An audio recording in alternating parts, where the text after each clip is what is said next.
ಅಲ್ಲಿವರೆಗೂ ಶಿವಶಂಕರ್ ಏನ್ ಮಾಡ್ತಾನೆ ಬರೋದಿಲ್ಲ, ಇನ್ಯಾರು ಏನ್ ಮಾಡ್ತಾರೆ ಇಲ್ಲಿ ಯಾರು ಕೇಳೋದಿಲ್ಲ. ನಾನು ಏನ್ ಗೊತ್ತಿರಲಿಲ್ಲ, ಕೊನೆಗೆ ಗೌಡ್ರು ನೀವು ಬರ್ದೇ ಇದ್ರೆ ಸಮಾಜ ಎಲ್ಲ ನೀವು ಬರ್ದೇ ಇದ್ರೆ ಇದು ಸಮಸ್ಯೆ ಪರಿಹಾರ ಆಗಲ್ಲ ಅಂದ್ಮೇಲೆ ನಾನು ಹೆಜ್ಜೆ ಇಟ್ಟಿದ್ದಕ್ಕೆ ಇವತ್ತು ನಾವೆಲ್ಲರೂ ಒಳಗೆ ಬಂದಿದ್ದೀವಿ, ಅವರೆಲ್ಲರೂ ಹೊರಗೆ ಬಂದಿದ್ದಾರೆ.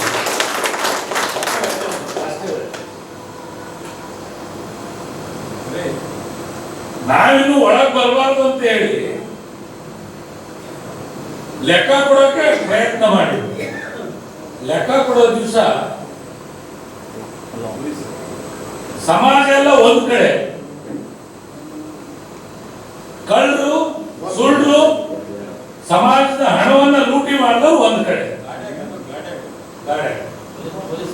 ಪೊಲೀಸ್ ಏನಾಯ್ತು ಆಮೇಲೆ ಲೆಕ್ಕ ಕೊಟ್ಟು ಅವತ್ತಿನ ದಿವಸ ಸಂಚು ಮಾಡ್ಕೊಂಡ್ ಬಂದಿದ್ರು ಸ್ವಾಮೀಜಿಗಳನ್ನ ಏನಾರ ಮಾಡಿ ಹೊರಗೆ ಹಾಕಿಬಿಡೋಣ, ಪೊಲೀಸ್ ರಕ್ಷಣೆ ಒಳಗೆ ಶಿವಶಂಕರ್ ಏನ್ ಬರಲ್ಲ, ಅರೆಸ್ಟ್ ಮಾಡಿಸ್ಬಿಟ್ಟಿದೀವಿ. ಅವತ್ತು ಜನರು ಏನ್ ಬರಲ್ಲ, ಲೆಕ್ಕ ಕೊಡೋದು ನೆಪ ಮಾಡಿ ನಾವು ಆ ಮನಗೋಳಿ ಸ್ವಾಮಿ ಕರ್ಕೊಂಡ್ ಬಂದಿದೀವಿ.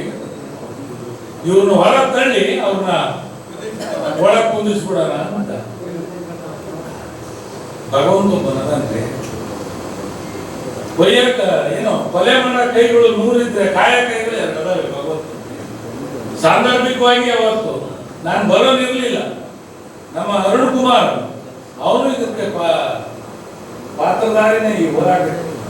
ಚಿಕ್ಕಬಿದ್ರಿ ಅಣ್ಣ ನೀ ಬರ್ದೇ ಇದ್ರೆ ವಿಕೋಪಕ್ಕೆ ಹೋಗುತ್ತೆ ಬರ್ರಿ ಅಂತ ನಾನೆಲ್ಲ ಮದುವೆ ಮಾಡ್ಕೊಂಡು ಸುಮ್ಮನೆ ಮನೆಗೆ ಹೋಗೋಣ ಅಂತ ಯಾವ ಕಾರ್ಯಕ್ರಮ ನಾನು ಬಂದಿದ್ದೇ ತರ ಅವ್ರ ಕಾರ್ಯಕ್ರಮ ಅಲ್ಲಿಗೆ ಅಸ್ತವ್ಯಸ್ತ ಆಗ್ಬಿಟ್ಟು. ಅಸ್ತವ್ಯಸ್ತ ಆಗಿದ್ದೆ ಸರಿ, 5 ಗಂಟೆವರೆಗೂ ಹೇಳೋದನ್ನ ಖಾಲಿ ಕುರ್ಚಿ ಇದ್ರು ಕೂಡ 5 ಗಂಟೆವರೆಗೂ ಸುಮ್ಮನೆ ಲೆಕ್ಕ ಕೊಟ್ಟಿದ್ದೆ ಅದು ಲೆಕ್ಕ ಸುಳ್ಳು ಲೆಕ್ಕ 27 ಕೋಟಿ 61 ಲಕ್ಷ ಎಷ್ಟು ಪೈಸಾ ಬರ್ತದ ಪಾಪ. ಪ್ರಾಮಾಣಿಕತೆ ಪೈಸಾ ಬರೋದು. ಆ ಸ್ವಾಮಿ ಗೊತ್ತಿಲ್ಲ, ಮನಗೋಳಿ ಸ್ವಾಮಿ ಅವ್ರೇನೋ ದೊಡ್ಡ ಸಿಕ್ಬಿಡುತ್ತಿಲ್ಲ ಅಂತ ಹೇಳಿ ಪಾಪ ತಯಾರೇ ಬಂದ್ಬಿಟ್ಟದ ಮಾರೇ ಮದುಮಗ ಬಂದ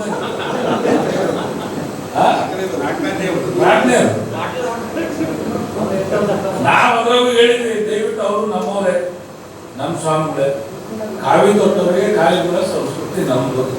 ದಯವಿಟ್ಟು ಯಾರು ಏನೋ ಅವ್ರಿಗೆ ಕೊನೆಗೆ ಮಹಾಸ್ವಾಮಿಗಳು ಪಾದಕ್ಕೆ ಬೀಳಕ್ ಬಂದದನ್ನ ಬಂದು ತಪ್ಪಾತು ಅಂತೇಳಿ ಯಾರೇನು ಮಾಡ್ಬೇಡಪ್ಪ, ಸುಮ್ ಕಳಿಸ್ಬಿಟ್ಟು ಗೌರವಯುತವಾಗಿ. ಆದ್ರೂ ಜನರು ರೋಷ ಇತ್ತು, ಪೊಲೀಸ್ ರಕ್ಷಣೆಯಲ್ಲಿ ಹೋದ್ರು. ಅದಾದ್ಮೇಲೆ ಈ ಉಮಾಪತಿ ಮತ್ತು ಅವ್ರ ತಂಡ ಏನಿದೆ ಅವರು ಅವತ್ತು ಬಂದಂತ ಜನಕ್ಕೆ ಶಿವಶಂಕರ್, ಅರುಣ್ ಕುಮಾರ್, ಆಮೇಲೆ ಅಜಯ್ 3 ಕೂಡ, ಶಿವಶಂಕರ್ ಮಾಜಿ ಶಾಸಕ, ಅರುಣ್ ಕುಮಾರ್ ಮಾಜಿ ಶಾಸಕ, ಅಜಯ್ ಕುಮಾರ್ ಇವರುಗಳು ಲೆಕ್ಕ ಕೊಡೋ ಸಭೆಯಲ್ಲಿ ಗಲಾಟೆಯನ್ನು ಎಬ್ಬಿಸಿ ತಮ್ಮ ಗಮನಕ್ಕೆ ತರಬಯಸುತ್ತೇವೆ ಮತ್ತು ಬಂದಂತಹ ಅವರ ಹಿಂಬಾಲಕರು ಬಹಳಷ್ಟು ಜನ ವೀರಶೈವ ಲಿಂಗಾಯತ ಸಮಾಜಕ್ಕೆ ಸೇರಿರದ ವ್ಯಕ್ತಿಗಳಿದ್ದರು ಎಂದು ತಮ್ಮ ಯಾಕೆ ನೀವೆಲ್ಲ ಅವ್ರು ಬಂದಿದ್ರಿಲ್ಲಪ್ಪ, ನೀವು ನಮ್ಮ ಸಮಾಜದವರಲ್ಲ,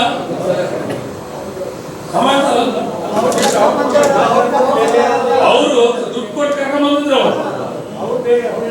ಕರ್ಕೊಂಡ್ಬಂದ್ರೆ ಎಲ್ಲಿ ಉಳಿದ್ರು, ಊಟ ಮಾಡಿ ಮತ್ತೆ ಹೊರಟ್ಬಿಟ್ರು, ಅಡಿಗೆ ಮನೆ ಕಡೆ ಬಂದಿದ್ರು.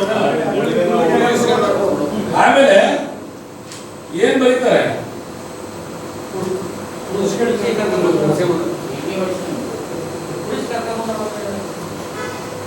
ಶಿವಶಂಕರ್ ಇವರುಗಳು ಪೀಠಕ್ಕೆ ಆಸ್ತಿ ಪಾಸ್ತಿ ನಷ್ಟ ಆಗುವ ಸಂಭವ ಇರುವ ಹಾಗೂ ಸಮಾಜಕ್ಕೆ ಸೇರಿದ ಜನರನ್ನು ಬೇರೆ ಸಮಾಜ ಕರೆದುಕೊಂಡು ಬಂದು ಪೀಠದ ಸದ್ಭಕ್ತರ ಮೇಲೆ ಹಲ್ಲೆ ಮಾಡಿಸಿರುವುದು.